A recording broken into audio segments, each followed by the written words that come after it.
منظر یہ ہے کہ علی کا ولی عہد، لفظ بدل کروں، لفظ بدل کر کہوں، اس ولی کے ولی کا ولی عہد شام کے دربار میں داخل ہو رہا ہے اور تخت پر بیٹھے ہوئے کے تبلچیوں نے دیکھا، ایک دوسرے کی نگاہوں میں نگاہیں ملی۔ اب وہ جو تخت پہ بیٹھا تھا اس نے کہا جیسے ہی یہ آ کے کرسی پہ بیٹھے نا، تم اپنے اپنے قبیلے کا تعارف کرانا، اپنے اپنے اجداد کی مال و دولت اور اپنے اپنے قبیلوں اور اپنے اپنے شرف کا ذکر کرنا۔ مقصد تو یہ تھا نا کہ معاذ اللہ، اللہ اکبر، معاذ اللہ اسے شرمسار کر سکیں جو اس کا بھیجا ہوا ہے، جو یہ کہتا ہے کہ اللہ کو اس بات سے کوئی حیا نہیں آتی کہ وہ مچھر سے بھی مثال دے۔ پتہ نہیں کس کے لیے جملہ زبان پہ آ گیا۔ اللہ اکبر۔ اب مولا حسن آگے بڑھے، یوں کیوں نہ کہوں کہ عرش و کرسی کے اقتدار کے مالک نے کرسی سنبھالی۔ جیسے ہی مولا کرسی نشین ہوئے، کرسی نشین ہوتے ہی ایک بندہ ادھر سے کھڑا ہوا، کہنے لگا کہ ہمارا قبیلہ تو عرب کا وہ قبیلہ ہے کہ جس کے فضل و شرف کو عرب کا کوئی قبیلہ اس کے ساتھ نہیں ملتا۔ بس میں وہ باتیں نہیں دہراؤں گا جن کا دہرانا بھی زائد ضرورت ہے، جن کا دہرانا لفظی فضول خرچی کہا جائے تو عجب نہ ہوگا۔ دوسرا بندہ کھڑا ہوا، کہنے لگا ہمارے قبیلے میں تو میرے فلاں بزرگ کے پاس ہزاروں گائے، ہزاروں اونٹ۔ تیسرا کھڑا ہوا، چوتھا، پانچواں۔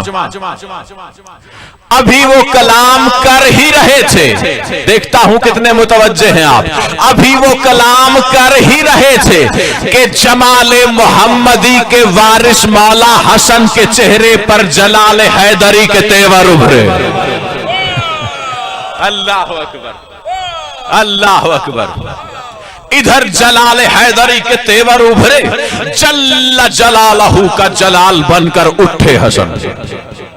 حسن نے کہا واللہ الذی لا الہ الا ہوا لو قمت بہذا المکان حولا فحولا واذکر ما آتانا اللہ من الفضل لم اوصِ نحن حجج الرحمن ونحن حلیف القرآن لو شئت لجعلت الرجل مرأة وامرأة رجلا فقام رجل وقال یا ابن ابی تراب من یقدر علی ذلک فنظر الیہ وقال اما تستحیینا ان تقعدی بین الرجال وقال یا ابن عاقلۃ الاکباد ہؤلاء یفتخرون علی بالامہات والاجداد وانا ابن الامزاد۔ جیو آپ کی مودتیں سلامت، اللہ اکبر، جیو آپ کی مودتیں سلامت یا علی۔ یہ در حقیقت خطبے کا شاید 20% حصہ بھی نہ پڑھا ہو میں نے، لیکن اگر میں اتنا بھی پہنچا پاؤں تو میری عبادت ذکر مکمل اور جشن میں آپ کی ضیافت ایمانی مکمل۔ کیا فرمایا؟ منظر ہے نا ذہن میں؟ کچھ ناہنجار جن کے قبیلوں کا تو پتا ہے، باپ کا پتا نہیں، کھڑے ہو کر جب کلام کر رہے ہیں تو مولا حسن نے کہا واللہ الذی لا الہ الا هو لو قمت بهذا المکان حولا فحولا واذکر ما آتانا اللہ من الفضل لم اوصِ۔ فرمایا مجھے قسم ہے اللہ کی اس ذات کی کہ جس کے سوا کوئی معبود نہیں، میں اگر سال ہا سال تک اسی مقام پہ کھڑے ہو کر اپنے فضائل سناتا رہو نا تو فضائل تمام نہیں ہوں گے۔ اللہ اکبر، اللہ اکبر. کہنے والا وہ ہے جو خود امام نہیں، امام ابن امام ہے، ولی ابن ولی ہے، حجت ابن حجت ہے. آپ کی توجہ کو دیکھتے ہوئے جملہ کہنے لگا ہوں. کہنے والا اس لسان اللہ کا بیٹا ہے کہ اللہ جب کائنات کو خلق کرنا چاہتا ہے اس کی زبان سے ایک ہی لمحے میں کن کہلوا دیتا ہے. میں اپنے مل کر یا علی اپنے پڑھے لکھے نوجوان برادران کے لیے جملہ کہنے لگا ہوں کہ لسان اللہ وہ ذات ہے کہ جس نے کہکشاں کی بے قرانی، کائنات کی بے قرانی میں پھیلے ہوئے اندھیروں کو ایک لمحہ کن سے کہکشاؤں سے سجا دیا. اللہ اکبر، اللہ اکبر. یہ ذہن میں رکھو اور یہ ذہن میں رکھ کر پھر مولا کا یہ جملہ سنو کہ وہ علی، وہ لسان اللہ، وہ لسان اللہ، اللہ کی وہ زبان کہ جس کا لمحہ کن کائنات کی بے قرانیوں میں پھیلے ہوئے اندھیروں کو کہکشاؤں میں بدل سکتا ہے. اگر وہ سال ہا سال صدیوں کھڑے ہو کر اپنے فضائل بیان کرے اس کی سرحدیں کیا ہوں گی؟ اللہ اکبر، اللہ اکبر.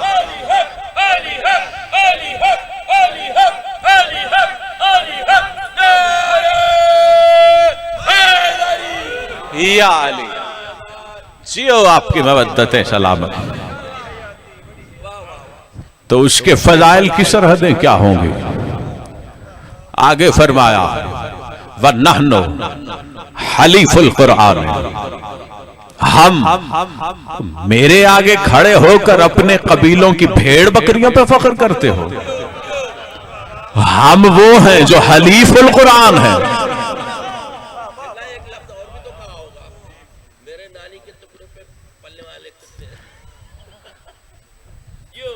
یہ شہزادی زینب سلام اللہ علیہا کے خطبے کا لفظ ہے جو بی بی نے یزید کے دربار میں دیا تھا.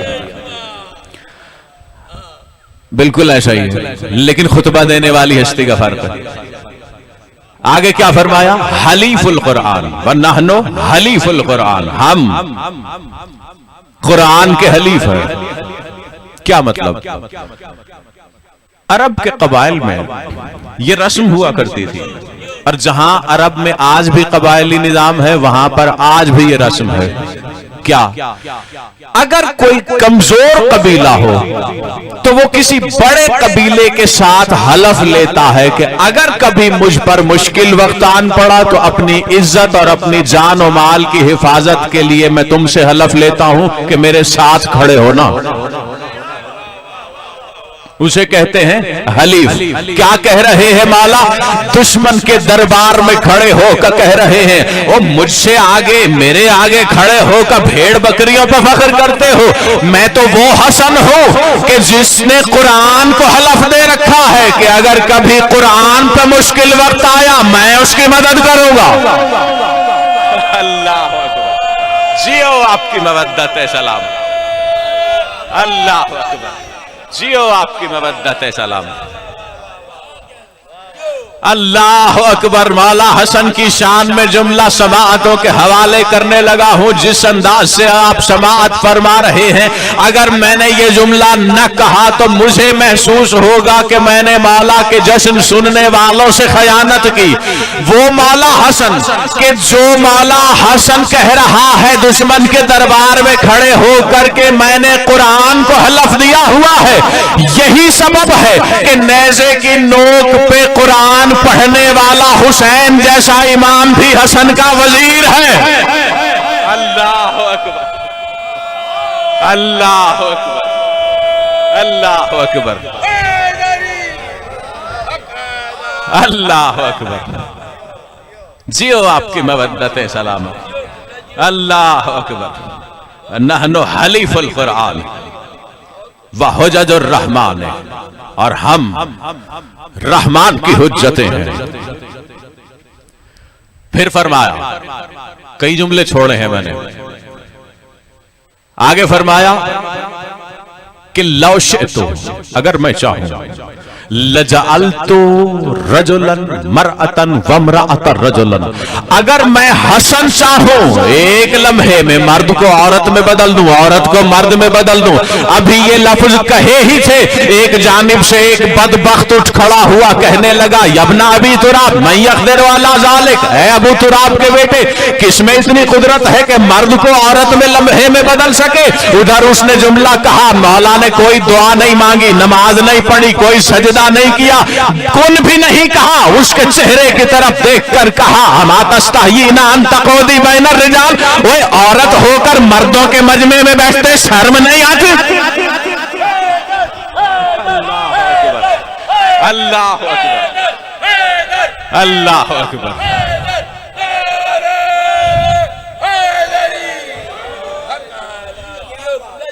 جیو آپ کی مودت سلامت.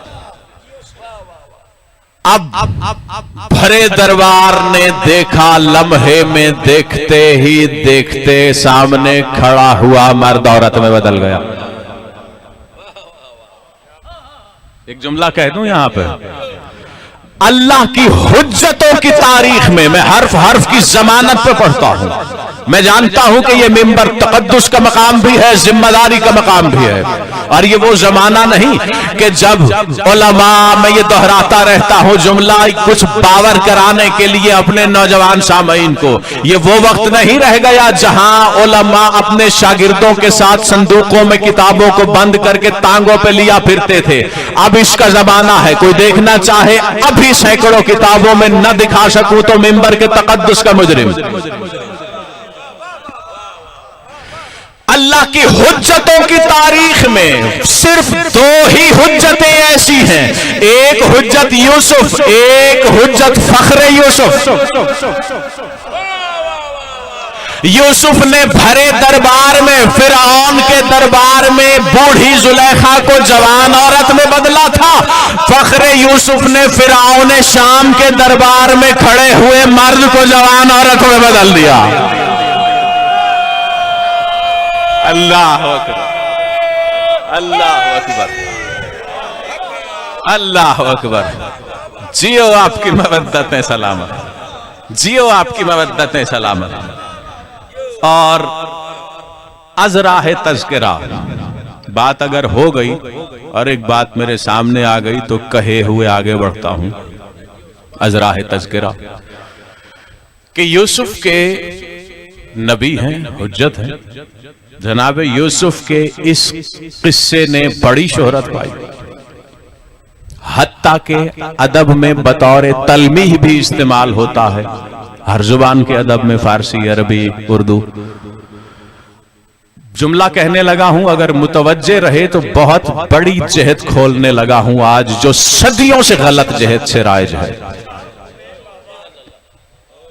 اتنی شہرت اس جہت نے پائی کہ وہی جہت ہی مشہور ہو گئی. کیا قصہ بڑا مشہور ہے بس ایک جملہ کہوں گا سارے سامعین پہنچ جائیں گے. حسن یوسف دیکھ کر مصر کی عورتوں نے اپنے ہاتھ کاٹ ڈالے تھے. یہ حسن یوسف دیکھ کر مصر کی عورتوں کے ہاتھ کاٹنے کے قصے کو شہرت ملنے کا سبب دراصل یوسف کے منکر ہیں.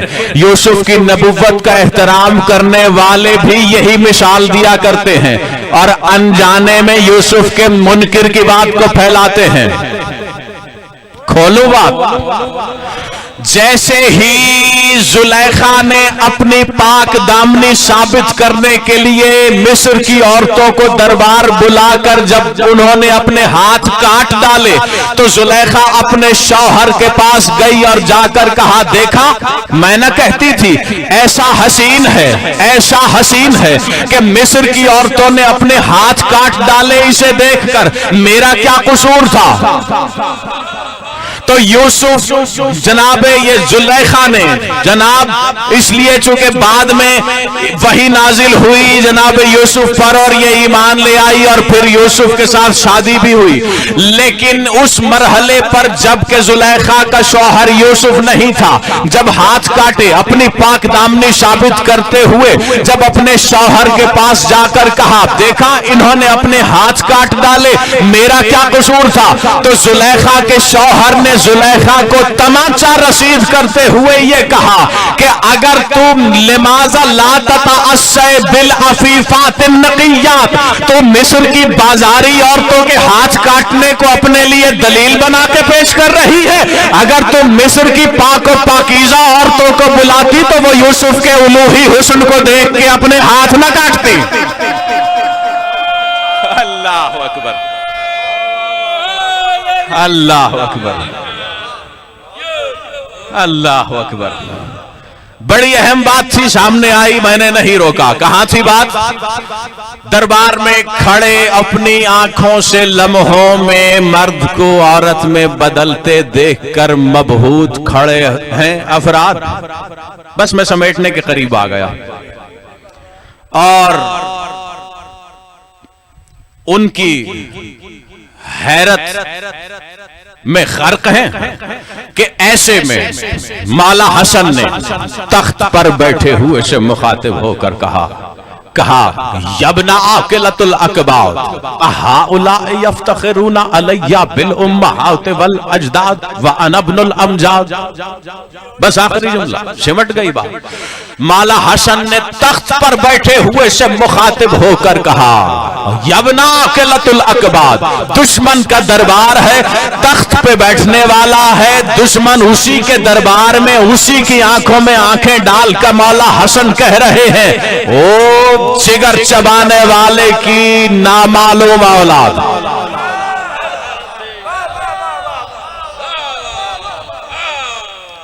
یبن عاقلۃ الاکباد اہؤلاء یفتخرون علی بالامہات والامجاد، کیا یہ جن مرد کی شکلوں والی عورتیں جن کے باپ کا بھی پتہ نہیں وہ میرے آگے کھڑے ہو کر اپنے ماں باپ پہ فخر کریں گے؟ وانا ابن الامجاد، میں وہ ہوں جو مجیدوں کا بیٹا ہوں۔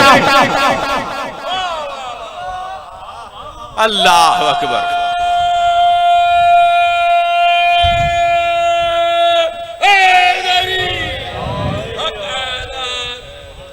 اللہ اکبر۔ انا ابن الامجاد، امجاد مجید کی جمع ہے، یعنی مولا حسن نے دشمن کے دربار میں کھڑے ہو کر یہ اعلان کیا ہے انا ابن الامجاد، میں مجیدوں کا بیٹا ہوں، یعنی مولا نے دشمن کے دربار میں کھڑے ہو کے کہا ہے جیسے قرآن مجید ہے ویسے علی مجید ہے، ویسے خدیجہ مجید ہے، ویسے ابو طالب مجید ہے، ویسے ہی فاطمہ بنت اسد مجید ہے۔ اللہ اکبر، اللہ اکبر،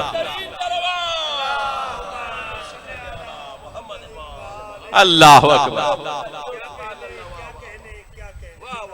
بس ایک جملہ جو میں عموماً دہراتا رہتا ہوں کہ جہاں کہیں بھی جب کبھی بھی کچھ بھی سنتے ہوئے، کچھ پڑھتے ہوئے، کچھ سوچتے ہوئے آل محمد کے گھرانے کا اگر کوئی بھی کمال سامنے آ جائے تو یہی سمجھ کر اسے تسلیم کر لینا، انکار نہ کرنا کہ اللہ کے اقتدار ان سے ظاہر ہوتا ہے، اللہ کے اختیار ان سے ظاہر ہوتا ہے، اللہ نے انہیں اپنا کمال بنا کر بھیجا ہے، یہی سوچ کر ان کے کمال کو قبول کرنا، انکار نہ کرنا، یہی سوچ کر کہ یہ اس کا کمال ہے جو عقل میں آتا ہی نہیں۔